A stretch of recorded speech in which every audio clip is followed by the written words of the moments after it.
우리 함께 사도신경 고백하시겠습니다. 전능하사 천지를 만드신 하나님 아버지를 내가 믿사오며 그 애아들 우리 주 예수 그리스도를 믿사오니 이는 성령으로 잉태하사 동정녀 마리아에게 나시고 본디오 빌라도에게 고난을 받으사 십자가에 못 박혀 죽으시고 장사한 지 사흘 만에 죽은 자 가운데서 다시 살아나시며 하늘에 오르사 전능하신 하나님 우편에 앉아 계시다가 저리로서 산 자와 죽은 자를 심판하러 오시리라.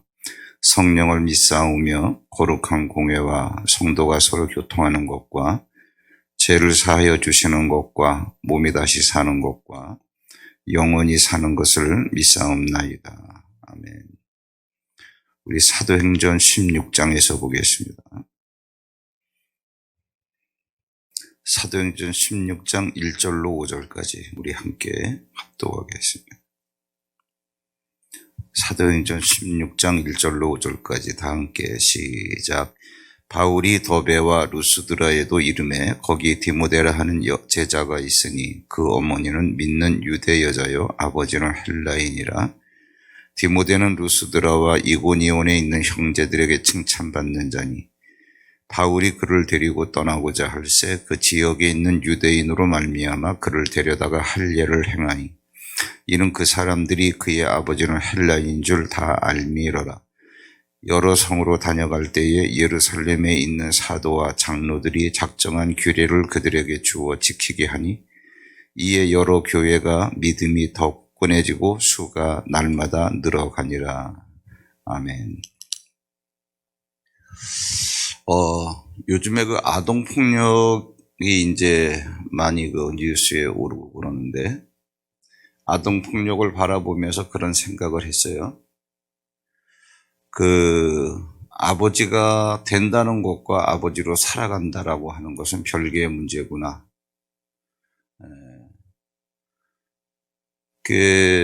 외적으로 보면은 아동폭력이라고 하는 거하고 또 그 다음에 아버지로서 자녀에 대해서 책임질을 하는 거하고 똑같죠. 물리적인 그러한 것들을 고통을 준다는 것. 이러한 개념은 어디에나 마찬가지입니다. 그리스도인이 된다는 것, 그거하고 그리스도인으로 살아가는 것하고는 또 다른 문제죠. 우리에게도 마찬가지예요. 목사가 된다는 것과 목사로 살아가는 것은 또 다른 문제다. 그러니까 무엇을 가지고 고민을 해야 되는가? 이건 설명 안 드려도 다 잘 아실 테고요. 우리가 그냥 목사가 된다는, 나 목사라고 하는 신분에 대해서 이걸 갖고 고민하는 거는 그렇게 많지는 않아요. 그런데 목사이기 때문에 목사로 살아가는가? 라고 하는 것 때문에, 우리의 실존의 문제 때문에 이제 굉장히 고민들을 많이 하게 되죠. 이 고민을 당연히 해야 되는 거고요. 근데 지금 많은 그 문제들이 왜 발생되느냐 하면 자기의 신분으로서 살아가야 된다라고 하는 의식이 없기 때문에 그러는 거예요. 그래서 얘기들은 많이들 하지만 그렇게 말하는 것들의 본질을 파고 들어가 보면 다 뭐냐 하면은 자기의 신분으로서 살아가는 삶을 얘기하는 게 아니고 신분을 갖고 얘기하는 거예요. 나 목사야, 나 장로야, 나 아버지야. 아버지이기 때문에 부권을 휘두를 수 있고, 그 부권을 휘두르는 부분에 있어서는 자기 감정을 이렇게 해소하기 위해서 그렇게 할 수도 있고, 사람들의 그 갈등이라고 하는 것의 본질을 파고 들어가 보면 결국은 이 문제입니다. 이걸 가지고 우리가 고민을 안 한다는 거죠. 마찬가지로 이제는 그 기독교인이 되는 것과 그것도 중요하지만 더 중요한 건 뭐냐 하면 기독교인으로 살아가는 겁니다. 기독교인이 된다라고 하는 것도 지금 생각하고는 다르게 초대교회에 대한 또 다른 문제가 돼요. 기독교인이 되는 것만 하더라도 엄청난 대단한 결단이죠. 그때는 기독교인이 된다라고 하는 부분에 있어서 유대 사회에 있어서는 출교를 이렇게 감수해야 되는 문제고요. 출교를 감수한다는 얘기는 내 생활의 모든 기반을 포기하고 잃어버릴 수도 있는, 그런 것들을 다 대가를 지불하고 세례를 받는 거예요. 물 세례 받는 게 뭐냐면 이 사람은 예수님을 주로 믿기로 고백했습니다 라고 하는 걸 모든 사람들에게 알려주는 거죠. 그럼 물 세례 받으면 기독교인이 되는 거예요. 그럼 그들의 문화 속에서 기독교인이 되는 것도 대단한 결단이지만 하나님께서 원하시는 건 뭐냐면 기독교인이기 때문에 기독교인으로 살아가는 걸 원하시겠죠. 그거는 또 다른 문제란 얘기죠. 그거는 기독교인이 되는 것과 몇 배가 더 어려울지도 모르는, 환산하기도 어려운, 이것이 이제 우리들에게 아주 고상한 가치가 되어야 됩니다. 기독교인에게. 이것이 안 되기 때문에 갈등이 있고 알력이 있고 또 자기가 살아가는 삶에 대해서 자기 자신도 괴로운 거죠. 근데 같은 고통을 당한다 할지라도 내가 기독교인으로서 살아가야 되기 때문에 당하는 것이다라고 이것이 이해가 되어지면 자기 자신에 대해서 오히려 고통보다는 행복이라는 게 있을 수 있는데, 기독교인이기 때문에 내가 기독교인으로서 살아가는 거야 라고는 자기 정체성에 대한 이해가 안 되니까 고통을 당하면서도 그것이 고통으로 남고 자기 자신에 대해서 갈등으로도 남고 그런 거예요. 사실은 알고 보면. 이게 무슨 문제냐 하면 뭐 여러 얘기 복잡하게 할 것도 없이요. 오늘 읽은 이 사도행전이 뭐냐 하면은 바울과 그 실라가 이제 2차 전도 여행을 출발을 하는데요. 중간 생략을 다 해버렸습니다. 여기에서도.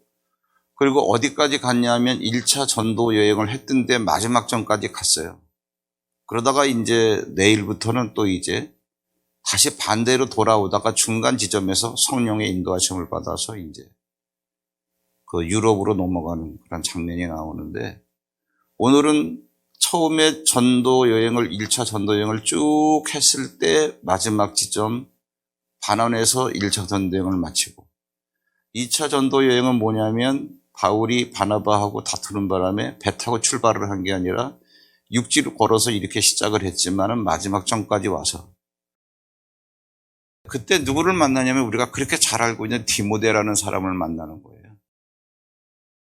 근데 디모데를 보니까 디모데 출신 배경이 너무 좋고 복음에 대해서 준비된 자고, 그 젊은 일꾼이니까 바울이 탐이나니까 자기 제자를 삼으려고 그러는 거예요. 데려가야 되겠다. 그러니까 디모데도 그렇고 디모데 부모님도 그렇고 오케이 사인이 떨어져서 그를 데리고 가는데, 그래서 이제 여기서 바울과 디모데, 뭐 성경에 굉장히 많이 나오지 않습니까? 디모데를 위해서는 디모데 전서, 후서, 편지 2통을 보냈던, 툭하면 디모데에 대해서 나의 참 아들이라고 얘기한 그 유명한 디모데를 만나는 장면이에요. 처음 딱 만나서 내가 데리고 나의 전도 파트너로 삼아야 되겠다. 그러면서 이제 복음으로 낳은 아들이니까 나의 참 아들이라고 얘기하는 거죠. 뭐 그건 그 문제인데, 문제는 뭐냐 하면은 그 디모데라고 하는 그 청년의 어머니는 유대인인데 아버지는 헬라인이더란 얘기죠. 혼혈아예요. 그런데 바울에겐 그게 아무런 문제가 없습니다. 더군다나 바울은 디모데가 엄마 아버지 모두가 다 헬라인, 이방인이라 할지라도 아무런 문제가 안 돼요. 더군다나 우리가 이제 여기서 공부를 쭉 해왔지만 사도행전 16장 이전에 15장에서 어떤 사건이 있었냐, 그 유명한 예루살렘 총회가 있었단 말이에요. 예루살렘 총회는 뭐냐 하면은 바울이 듣자 하니까 이방인에게 다니면서 할례도 받을 필요가 없고 율법을 지킬 필요도 없다라고 하더라. 뭐 이런 것 때문에 얘기가 돼가지고 그런 예루살렘에 올라가서 우리가 합당한 판결을 받아보자.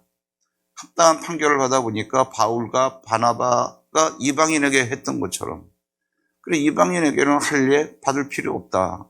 율법 지킬 필요 없다. 다만 3가지. 목매어 죽인 거, 피를 먹지 말고 뭐 이런 거.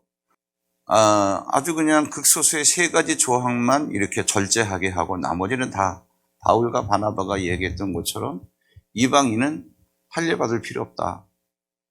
합법적인 그 판결을 받은 거예요. 유대 사회에서.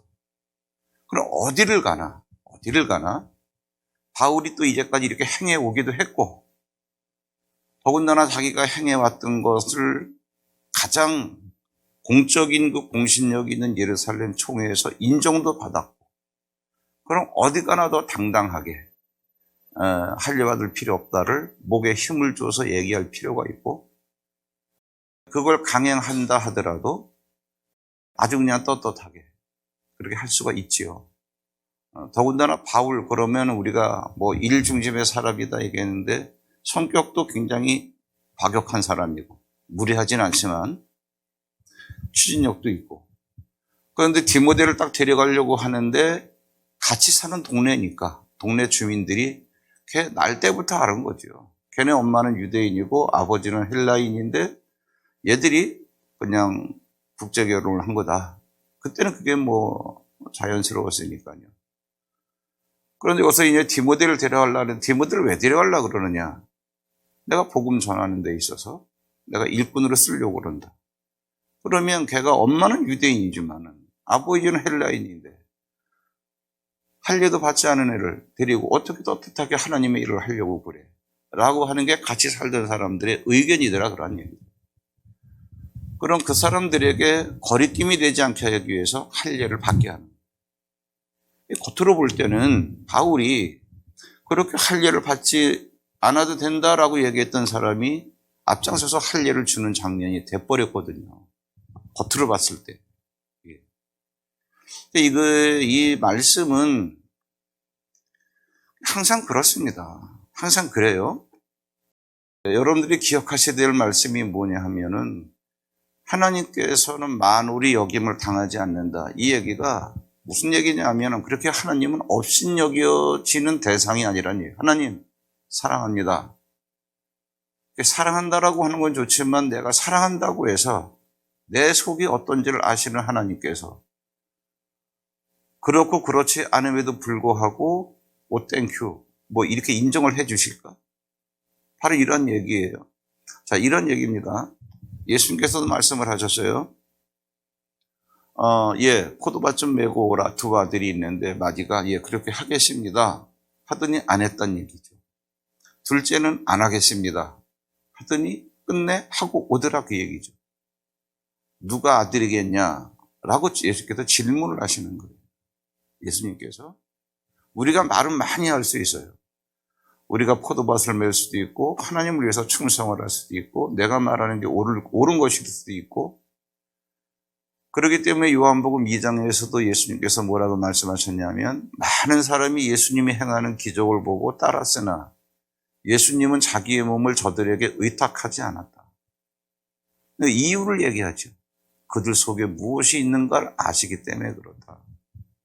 주님 믿습니다. 그러면서 수많은 사람이 예수님을 따랐지만 예수님께서 그렇다 아니다, 거기에 대해서 나들 좋아 싫어 반응은 안 하셨지만 예수님 자신을 그들에게 맡기지 않으셨다는 얘기, 하나가 되지 않으셨다는 얘기. 그 얘기는 뭐냐면 그들 속에 무엇이 들어있는지를 아시기 때문에 그렇다. 뭐 이런 것들을 통틀어서 우리가 하나님은 만울의 여김을 당하지 않으신다. 자, 그럼 하나님은 만울의 여김을 당하지 않으신다. 이거를 딱 놓고 우리가 생각을 해봤을 때 내가 이렇게 행동하든 내가 저렇게 행동하든 하나님은 나를 아실 거 아니냐. 나를 아시는 하나님에게 내가 인정이 되는가 안 되는가가 중요한 거거든요.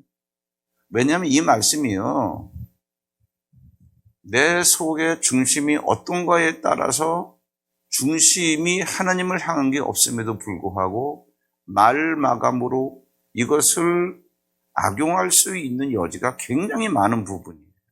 내 멋대로 살아놓고도 이렇게 산 것은 뭐 내가 꼭 이렇게 하려고 그러는 게 아니라 이것 때문에 그런 거야 뭐. 그렇기 때문에 우리가 오늘 이 말씀을 다룰 때 있어서는요, 하느님은 만울의 여김을 당하지 아니하신다. 절대자인 하나님께서. 그러한 하나님께 진짜 내가 인정을 받을 수 있는가에 대한 깊은 고민 끝에 이 말씀은 해석이 되어져요. 그래, 내가 이방인처럼 행동한다 할지라도 하나님은 나를 아셔. 내가 왜 이렇게 행동하고 내가 누군지를. 그래서 기독교인이 된다는 것과 기독교인으로 살아간다는 게 다르다는 얘기예요. 기독교인이라면 이렇게 하면 안 되죠. 이해되시나요? 기독교인이라면 이렇게 하면 안 되죠. 왜? 할례를 받으라 그러죠. 더군다나 이제 할례를 받지 않을 수 있는 정당한 근거도 생겼단 말이에요. 그럼 얼마든지 뭐 떳떳하게 디모데를 그냥 데려갈 수도 있죠. 근데 왜 이렇게 하느냐? 기독교인이 된다는 것은 여러분 이거 기독교인이 된다는 것은 예수 그리스도의 사람이 된다는 건데 예수 그리스도의 사람이 되었지만 예수 그리스도의 사람으로 살아간다는 게 뭐냐? 예수 그리스도가 구원받아야 될 모든 사람들을 다 구원시키기 위해서 이 땅에 오셔서 죽으신 분 아니에요. 그걸로 살아가야 되는데 그러기 위해서 구원받아야 될 사람들의 영혼이 닫혀지지 않게 하기 위해서 내가 생각하는 것 율법 받을 필요 없다니 할례 받을 필요 없어. 그렇다 할지라도 필요한 경우에 그 사람들을 살려내기 위해서 할례를 행하는 거죠. 이건 벌써 내 생각을 죽이는 거죠. 내려놓고. 이게 그리스도예요. 이게 그리스도. 근데 이것을 우리가 오늘 말씀을 그냥 하나님은 만물의 여김을 당하지 아니하신다 라고 하는 거에 대해서 하나님과 나와의 1대1의 거룩한 고민이 없이 이 말씀을 우리가 쭉 읽고 바울도 이렇게 했는데 뭐 이러면 안 된다는 얘기. 바울이 분명히 이렇게 얘기했습니다. 로마서 2장에서 보면은 할례라고 하는 것은 우리가 속에 받는다. 겉에 할례 받을 필요가 없다. 이거 갖다가 표면적 유대인이 아니고 이면적 유대인이 유대인이다. 그러니까 겉으로 혈통이 유대인이라고 해서 나 유대인이 아니야. 그게 아니고 속이 유대인이래. 진짜 하나님의 사람이래 된다. 할례도 겉에 받는 게 아니라 우리 마음의 할례를 받아야 된다. 썩은 마음을 도려내야 된다. 이런 얘기를 했죠. 그러면은 남자의 표피를 떼내는 할례 받을 필요가 없는 거예요. 그럼에도 불구하고 그러면 뭐냐? 할례는 속에 마음에 받아서 기독교인이 됐어요. 이러한 기독교인이 된 자가 기독교인으로 살아가는 게 뭐냐 하면은 내가 한 영혼이라도 더 얻기 위해서 유대인에게는 유대인처럼 헬라인에게는 헬라인처럼 행했다. 그래서 이거는 그렇게 만만한 문제도 아니고 흑백 논리로 따져서 정리할 문제도 아니고 매 순간순간 상황 속에서 한마디 말과 한 가지 행동을 할 때마다 깊은 고민을 해야 되는 거예요. 내가 지금 아버지로 살아가고 있나? 내가 지금 어머니로 살아가고 있나? 부부관계도 마찬가지죠. 내가 지금 남편으로서 살아가고 있나? 여러분 15살 먹은 애도 남녀관계에 맺어서 애기 낳으면 아버지는 되는 거예요. 근데 제가 진짜로 그런 남자도 봤어요. 옛날에 어느 시골 동네를 갔는데 참 그런 것도 있더라고요. 아주 어린 나이에 철없이 해가지고 아기를 낳은 거예요. 애가 한 6살쯤 되다 보니까 이게 막 커오니까 아빠 그러는데 이게 창피해가지고 곁에 오지도 못하게 하고 자기는 지금 한 25살밖에 안 됐단 말이에요. 25살에 자기 친구의 90%가 장가를 안 갔는데 그런 친구들하고 어울리고 싶은데 다 총각인데 자기 아들이 와서 자꾸 아빠 그러니까 이게 수치스러운 거예요. 나 그런 남자도 봤어요. 제가 오늘 이 말씀을 쭉 읽는데 그 생각이 나는 거예요. 아빠로 살아가는 거 또 다른 문제구나. 이게 이제 우리 교회의 문제죠. 이 시대에. 교인으로 살아가는 거는 또 다른 문제예요. 나 이 교회 다니기로 했습니다. 나 예수 믿기로 했습니다. 다 교인이 되고 그리스도인이 되는 것은 사실이지만 그리스도인으로 살아가는 건 또 다른 문제죠. 네. 그래서 바울이 할례는 겉으로 받을 필요가 없고 마음으로 받아라 라도 분명히 얘기했지만 더 거룩한, 이제는 마음의 할례를 받아서 그리스도인이 된 다음에 그리스도인으로 살아가는 삶의 그 목표, 또 매일 살아가는 것, 그건 뭐냐면 유대인에게는 유대인으로서, 헬라인에게는 헬라인에게서 그렇게 줏대가 없어요. 그럴까 봐 그가 뭐라고 단서를 붙였냐면 한 영혼이라도 더 얻기 위해서. 그게 그리스도가 그것 때문에 죽으신 거 아니에요. 이거는 말장난을 하고 끝낼 게 아니라 오늘 이 메시지는요, 그냥 들었다 맞구나라고 끝날 문제가 아니라는 얘기예요. 우리가 살아가면서 항상 고민해야 돼요. 정말 그런가? 그래서 내가 내 신분으로 살아가고 있는가? 그거는 간섭하는 사람도 없고, 사실은 때로는 비난받을 수도 있어요. 목사면서 왜 그래? 그렇다 할지라도 내가 그렇게 살아간 게 목사로서 그렇게 살아간 거라고 한다면, 목사로서 그렇게 살아간 거라고 한다면, 남들이 비난하는 거에 그것이 오히려 나에게 행복이 될 수도 있고요. 거기에 무슨 말씀인지 아시겠죠? 굉장히 중요한 문제예요. 중요한 문제. 그러다가 결국은 나의 모든 것에 대해서 인정하시고 그렇게 판단하실 분은 하나님이시기 때문에 그런 하나님에게 내가 과연 인정받을 수 있겠는가에 대해서만 걸리지 않는다면, 오늘 이 새벽에 우리가 읽은 이 부분은 정말 그리스도인으로서 평생 표대를 삼고 살아가야 될 그런 말씀들입니다.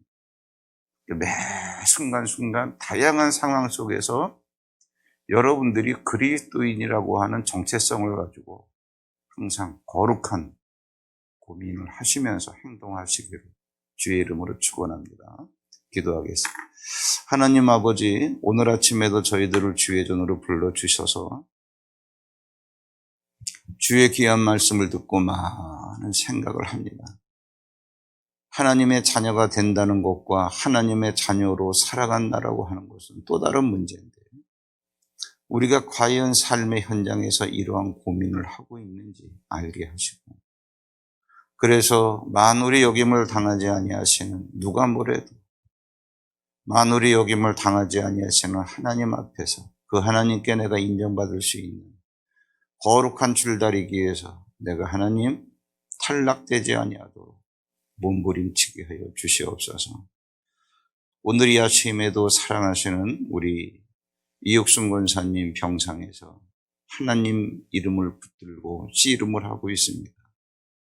사랑하시는 딸의 그러한 모든 육체의 나약함을 주님께서 기름 부으셨으니 이제는 거룩한 치유가 나타나게 하시고 건강한 몸으로 다시 충성하던 때에 변함없는 모습으로 충성할 수 있는 그러한 날이 올 수 있도록 주님께서 허락해 주시옵소서.